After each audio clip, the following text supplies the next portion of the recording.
So welcome to ASP.NET MVC। Previous sessions तक हमने different topics पर इंडिविजुअली काम किया है, जहाँ पर हमने फिल्टर्स को देखा, रोल जाना, ऑथेंटिकेशन, ऑथराइजेशन पर काम किया और डिफरेंट उसके सब पार्ट पे काम किया है। इस सेशन से हम एक मिनी प्रोजेक्ट की तरफ मूव कर रहे हैं और वो मिनी प्रोजेक्ट का जो स्पेसिफिक टाइटल है वो ई कॉमर्स साइड है, जिसके अंदर ई कॉमर्स से रिलेटेड किसी प्रोडक्ट की खरीदो फरोख्त का एक अहम पार्ट होता है जिसको हम ऐड टू कार्ट कहते हैं। तो प्रॉब्लम समझते हैं कि एक्चुअली ये जो हम एक मिनी प्रोजेक्ट बना रहे हैं वो किन टेबल्स के दरमियान एक स्ट्रांगली रिलेशन रखता है। प्रॉब्लम को समझने के बाद फिर डेटाबेस क्रिएट करेंगे और इंडिविजुअली उन प्रॉब्लम को सॉल्व करते जाएंगे। तो सबसे पहले मैं आपको प्रॉब्लम समझाता हूँ स्नैप से, और आप इस स्नैप पर देख रहे हैं कि हमारे पास 4 टेबल्स हैं और एक टेबल का नाम है टेबल प्रोडक्ट। टेबल प्रोडक्ट वो टेबल है जिस टेबल के अंदर आपके वो तमाम इंफॉर्मेशन स्टोर होंगी जो एडमिन इंफॉर्मेशन यूजर को दिखाना चाहता है। फॉर एग्जाम्पल, अगर मैं ऐड टू कार्ट की रिस्पेक्ट से बात करूं तो वो तमाम प्रोडक्ट जो आपके टेबल पे मौजूद हैं, उनकी प्राइस, उनकी डिस्क्रिप्शन विद इमेज जो यूजर को दिख रही होंगी। उसके बाद टेबल यूजर वो है जो आपकी वेबसाइट पर अपने आप को रजिस्टर्ड करवाने के बाद आपकी वेबसाइट को यूज करता है, ठीक है। फिर उसके बाद है टेबल इनवॉइस इन फ्यूचर हमारी वेबसाइट की वो इंफॉर्मेशन को कंटेन करेगी जो बिल से रिलेटेड है। यानी अगर टेबल यूजर से एक एम्प्लॉय एक कस्टमर आता है, वो कोई प्रोडक्ट खरीदता है, तो प्रोडक्ट खरीदने के बाद उसकी जो भी इंफॉर्मेशन होगी इन टर्म ऑफ बिल वो इनवॉइस के फॉर्म पर हमारे इस टेबल पर जाकर ऐड हो जाएंगी। इसके अलावा जो वो ऑर्डर देगा, ठीक है, एक यूजर आता है और उसने कुछ ऑर्डर दिया, फॉर एग्जाम्पल शर्ट है एक प्रोडक्ट, उस शर्ट को उसने 5 शर्ट खरीदी एक ही टाइप की, तो जो उसके ऑर्डर है वो टेबल ऑर्डर पे आएगा और उस टेबल ऑर्डर की इंफॉर्मेशन एडमिन अप्रूवल के बाद इनवॉइस के फॉर्म पर इनवॉइस वाली टेबल से रिलेशन करेगी या फिर उस यूजर से रिलेशन पे रहेगी जिस यूजर ने वो ऑर्डर हमें भेजा होगा। तो ये बेसिक हिरार्की थी डेटाबेस से रिलेटेड जो कि मैंने आपको इमेज के फॉर्म पर समझाया। अब मैं एसक्यूएल पे जंप करूंगा और इन टर्म ऑफ क्वेरी ये टेबल हम क्रिएट करेंगे और उनका रिलेशन बनाएंगे कि एक्चुअली कौन सी टेबल किसके साथ रिलेटेड रहेगी। तो बैक टू एसक्यूएल। एसक्यूएल के अंदर मैं इंडिविजुअली टेबल की डेफिनेशन शो कर देता हूं आपको। मैंने एक डेटाबेस बनाया हुआ है डीबी प्रोजेक्ट। ये पूरे कंप्लीट जो कोड है वो मैं ब्लॉग पर शेयर कर दूंगा, डायरेक्टली आप वहां से कॉपी पेस्ट करके अपनी मशीन पर एग्जीक्यूट कर पाएंगे। सबसे पहले टेबल हमारे पास टेबल प्रोडक्ट है।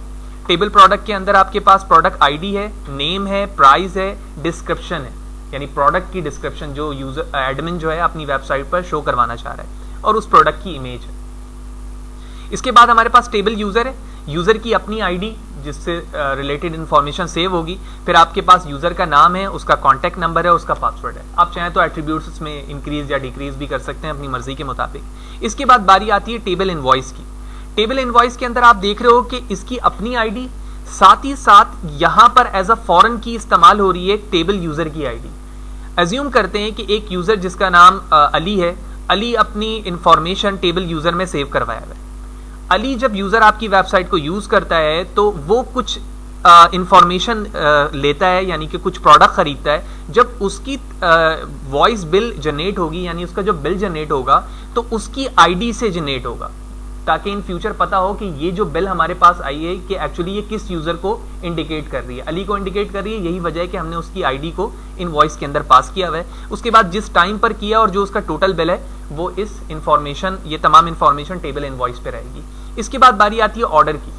तो ऑर्डर के अंदर इनके जो अपने एट्रीब्यूट हैं वो date, time, quantity, bill and unit price है, यानी एक प्रोडक्ट की कितनी कीमत है, कितना टोटल बिल हुआ, कितनी उसने टोटल क्वांटिटी में वो चीज खरीदी, किस टाइम खरीदी।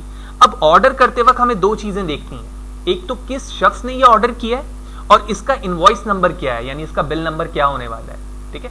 तो यहां पर आप देख रहे हो कि हमने फॉरेन की के तौर पर प्रोडक्ट की आईडी ली हुई है कि कौन सा प्रोडक्ट उसने खरीदा है। फॉर एग्जाम्पल प्रोडक्ट नंबर 5 खरीदा है, तो प्रोडक्ट नंबर 5 पे देखेंगे कि उसका इनवॉइस बिल कितना जनरेट हो रहा है, ठीक है, यानी उसने शर्ट खरीदी है, 5 शर्ट खरीदी है, तो उसकी क्वांटिटी क्या बन रही होगी, वो इंफॉर्मेशन हमारे टेबल ऑर्डर पर आकर सेव होगी कि भाई फला शख्स ने इतनी चीजें खरीदी और उसका ये बिल बन रहा है। तो होपफुली ये चीजें क्लियर होंगी। तो सबसे पहले मैं क्या करता हूं, इंडिविजुअली टेबल बना लेता हूं। तो ये करने के लिए हम डीबी प्रोजेक्ट में मौजूद हैं, ये चारों टेबल मैंने यहां से एग्जीक्यूट की और ये चारों टेबल हमारी सक्सेसफुली एग्जीक्यूट हो चुकी है, ठीक है। ये करने के बाद आपको अपने प्रोजेक्ट पर आना है, और प्रोजेक्ट मैंने ई कॉमर्स प्रोजेक्ट MVC के नाम से रखा हुआ है और MVC टेम्पलेट यूज कर रहा हूं। सबसे पहले अपने प्रोजेक्ट के अंदर मैं एक फोल्डर बनाऊंगा इमेजेस को स्टोर करने के लिए। तो इसके लिए हमने एक फोल्डर बनाया, इसका नाम रखा अपलोड्स, ठीक है। और इस अपलोड के अंदर मैंने कुछ इमेजेस ली हुई है अपने डेस्कटॉप पर, वो इमेजेस ये रही ABCNE के नाम से, ठीक है। एक बर्गर है, जूस है, शर्ट है और क्रिकेट बैट है, ठीक है। ये वो प्रोडक्ट होंगे जो मेरी वेबसाइट पे इनिशियली शो करवाने हैं। लिहाजा मैंने इन चारों इमेजेस को कॉपी किया, अपने प्रोजेक्ट के फोल्डर पर आया और यहाँ पर मैंने इनको पेस्ट कर दिया, चारों इमेजेस आ गए। अब थोड़ा सा मैं अपने प्रोजेक्ट को शॉर्ट कर रहा हूँ, हम ऑलरेडी ये तमाम चीज़ें डिस्कस कर चुके हैं, ऑथेंटिकेशन ऑथराइजेशन की, तो मैं उसमें ऐड नहीं करना चाह रहा हूँ, आपको पता होना चाहिए। हम सेपरेट सेशन पे ये काम कर चुके हैं कि इमेज के साथ CRUD ऑपरेशन किस तरह से होता है। तो वो चीज़ें जो CRUD ऑपरेशन की इमेज के साथ सेपरेट हैं, ये राइट सिर्फ और सिर्फ एडमिन के पास होने वाला है। तो यही वजह है कि यहाँ पर कुछ इंफॉर्मेशन मैं डायरेक्टली स्टोर करवा रहा हूँ, वो तमाम चीज़ें हम ऑलरेडी कर चुके हैं। मैंने टेबल प्रोडक्ट के अंदर आप देख रहे हो टेबल प्रोडक्ट में क्या क्या एट्रीब्यूट है, नेम, प्राइस, डिस्क्रिप्शन और इमेज, ठीक है।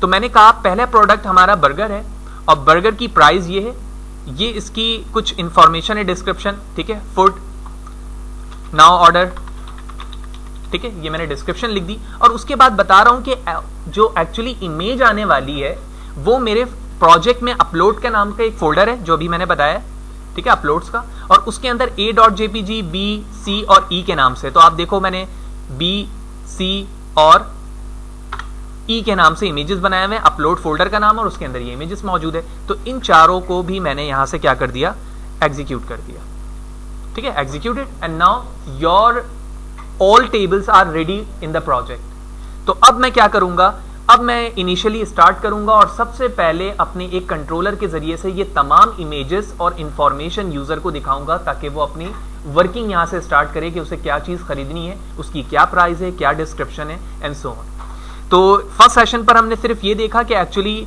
जो मिनी प्रोजेक्ट की डेफिनेशन है वो क्या है, कितनी टेबल्स हैं, आपस से किस तरह से वो इंटरकनेक्टेड हैं, और उसके बाद थोड़ी सी वर्किंग को शॉर्ट करने के लिए मैंने एडमिन का काम यहाँ पर थोड़ा सा शॉर्ट दिखाया, ऑल्दो ये हम ऑलरेडी कर चुके हैं कि CRUD ऑपरेशन इमेज के साथ एडमिन के राइट के लिए आप कैसे बना सकते हैं। तो वो चीज़ें मैंने यहाँ पे शॉर्टली दिखाई हुई है। नेक्स्ट सेशन के अंदर हम देखेंगे कि एक्चुअली यही इमेजेस किस तरह से यूजर को डिस्प्ले होकर दिखने वाली है।